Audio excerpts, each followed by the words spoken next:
링컨이 남긴 말로 알려진 유명한 말이 있죠. 잠시 모든 사람을 속일 수는 있고 또 일부의 사람을 영원히 속일 수도 있다. 그러나 모든 사람을 영원히 속일 수는 없다. 그런데 이 말보다 더 분명한 사실이 진리가 있습니다. 그것은 사람은 속일 수 있을지언정 하나님은 절대로 속일 수가 없다 하는 사실입니다. 그런데 다윗은 자기의 죄를 감출 수 있다 하고 생각했습니다. 남편이 있는 여인 밧세바를 범하고 난 후에 밧세바가 자기의 임신 사실을 알렸습니다. 그러자 전쟁 중에 있던 밧세바의 남편 우리아를 불러들입니다. 그 집에 들어가서 잠을 재우려고 몇 번을 시도했으나 충성스러운 신하 우리아는 바깥에서 야영을 합니다. 그러자 군사령관 요압에게 전쟁의 제일 위험한 앞쪽으로 내보내서 죽게 하라, 이렇게 은밀한 편지를 보냅니다. 결국 충성스러운 신하 우리아는 죽게 되지요. 우리아가 죽고 난 후에 우리아의 장례가 다 끝날 때까지 기다렸다가 밧세바를 아내로 삼습니다. 아무것도 모르는 일반 백성들 이 일을 보고 아마 우리 왕 참 자애로운 사람이고 따뜻한 마음을 가진 사람이다. 남편이 죽은 과부를 전쟁에서 죽은 부하의 아내까지 거두어주는 선한 왕이다. 아마 백성들은 칭송을 했을 겁니다. 이렇게 사람을 속일 수는 있습니다. 하지만 하나님은 속일 수가 없습니다. 하나님은 다윗의 이 악함을 다 알고 계셨습니다. 11장 27절 말씀입니다. 그 장례를 마침에 다윗이 사람을 보내 그를 왕궁으로 데려오니 그가 그의 아내가 되어 그에게 아들을 낳으니라. 다윗이 행한 이 일이 여호와 보시기에 악하였더라. 예, 사람들의 눈속임은 할 수 있고 사람들의 눈에는 선한 것으로 속일 수 있을지언정 하나님 보시기에 이 일이 악하였더라. 하나님을 속일 수는 없습니다. 다윗이 죄를 짓고 꽤 오랜 시간이 지났습니다. 적어도 1년은 지났다고 봐야 합니다. 하나님이 선지자 나단을 부릅니다. 그리고 다윗에게 가서 그 죄를 책망하라 말씀하십니다. 왕을 책망하는 일, 왕의 죄를 지적하는 일이 쉬운 일은 아니지요. 하나님이 지혜를 주사 나단이 다윗에게 한 가지 이야기를 들려줍니다. 한 마을에 두 사람이 있었는데 한 사람은 부자요, 한 사람은 가난한 사람이다. 부잣집에는 많은 양과 소와 짐승이 있고 가난한 집에는 자기 딸처럼 기르는 암양이 있었다. 부잣집에 손님이 왔는데 부자는 자기 집에 있는 짐승을 잡지 않고 가난한 집에 있는 암양을 빼앗아다가 잡아서 요리해서 손님을 대접했다. 왕의 나라에 이런 일이 벌어지고 있습니다.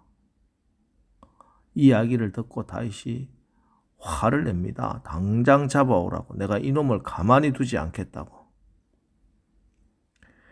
지금 다윗이 자기 이야기를 하고 있는데 그것을 깨닫지 못합니다. 그만큼 죄에 대해서 둔감해져 있었다 하는 그 말입니다. 제가 전도사 때 섬기던 교회에 권사님의 그 시어머니가 밭에서 일하시다가 쓰러졌습니다. 그날이 추석 저녁이라 아직도 기억이 납니다. 권사님 평생에 예수 믿는 며느리라고 얼마나 핍박을 했던지. 하지만 권사님은 언제나 기도 제목 1번이 이 시어머니 영혼 구원이었습니다. 그래서 제가 안산에 있는 병원 응급실로 급히 가서 수술 직전에 예수님을 영접시키고 하늘나라로 보내드린 적이 있습니다. 그때 수술하고 나서 간호사가 그 할머니 뱃속에서 나왔다고 시커먼 돌덩어리 4개를 가지고 나왔어요. 그 돌이 장을 막아서 쓰러진 것이라고 너무 늦었다고 하는 겁니다. 보통 젊은 사람이라면은 이 정도면은 너무 고통스러워서 병원에 미리 가서 치료를 받았을 것인데 87살 할머니라 감각이 무뎌져서 오랜 기간 방치한 거예요. 보통 암으로 돌아가시는 분도 마찬가지입니다. 말기에 발견되는데 아프다는 감각이 있으면은 초기에 발견이 될 수 있는데 그 감각이 없으니까 그 몸에 이미 손을 쓸 수 없을 정도로 암세포가 퍼져 있다고 하는 겁니다. 어지간한 병에도 고통을 느끼지 않는 분들은 내가 다른 사람에 비해 체력이 좋은가 봐라고 생각할지 모릅니다. 고통에 민감하지 않는 자기 몸을 자랑스럽게 여길지 모릅니다. 그러나 그렇지 않습니다. 아픔을 느끼는 것이 복입니다. 작은 아픔에 민감하면은 큰 병을 막을 수 있는 것입니다. 신앙생활도 마찬가지예요. 죄를 범했을 때 성령이 탄식하심으로 그것이 아픔으로 느껴지는 그런 사람은 아직 희망이 있는 사람입니다. 하지만 많은 죄를 범했건만 전혀 양심에 그 어떤 아픔도 가책도 없는 사람, 소망이 없는 사람입니다. 비유로 말해줘도 다시 깨닫지 못합니다. 그래서 이제 선지자가 단도직입적으로 말합니다. 그 사람이 바로 당신입니다. 이때 다윗의 소멸되었던 무뎌져 있던 영이 살아납니다. 그 영의 깊은 곳에서부터 아픔을 느낍니다. 눈물을 흘리며 회개합니다. 오늘 본문은 내가 여호와께 죄를 범하였노라 짧게 기록이 되어 있지만 이 회개의 시가 바로 시편 51편입니다. 특히 10절로 12절 하나님이여 내 속에 정한 마음을 창조하시고 내 안에 정직한 영을 새롭게 하소서. 나를 주 앞에서 쫓아내지 마시며 주의 성령을 내게서 거두지 마소서. 주의 구원의 즐거움을 내게 회복시켜 주시고 자원하는 심령을 주사 나를 붙으소서. 이 무슨 말입니까? 하나님, 제 심령이 어쩌다가 이런 꼴이 되었습니까? 제 심령이 얼마나 더럽고 어둡기에 간음과 살인이라는 엄청난 악을 저지르고도 그것을 죄라고 깨닫지도 못할 정도로 둔감하게 되었습니까? 하나님, 제 심령을 깨끗하고 정직한 상태로 새롭게 해 주십시오. 그래서 이제부터는 큰 죄는 물론이고 아무리 작은 죄라 할지라도 그것을 민감하게 알아채고 당장 회개할 수 있는 지극히 순전한 심령을 새롭게 창조해 주십시오. 라고 간구하는 겁니다. 그렇습니다. 죄를 짓는 것도 무서운 일이지만 더 무서운 것은 자기의 죄가 죄로 깨달아지지 않는 겁니다. 이렇게 철저하게 회개할 때 여호와께서도 당신의 죄를 사하셨나니 당신이 죽지 아니하리이다. 우리 하나님의 용서함을 받게 되는 것입니다. 그러나 여러분, 그렇다고 하나님께서 죄를 범한 우리가 치러야 할 죄의 대가까지 다 없애주시지는 않습니다. 하나님께서는 죄를 범한 우리에게 그 죄의 대가를, 그 죄의 열매를 거두게 하십니다. 물론 그 궁극적인 죄의 삭 열매인 사망은 우리 주님이 십자가에서 다 지불하셨지만 죄가 얼마나 끔찍한지 하나님이 죄를 얼마나 지긋지긋하게 증오하시는지는 알게 하십니다. 그래야 우리가 죄로부터 떨어져 나가기 때문입니다. 그래서 사실 이 징계의 과정도 다 하나님께서 우리에게 베푸시는 은혜입니다.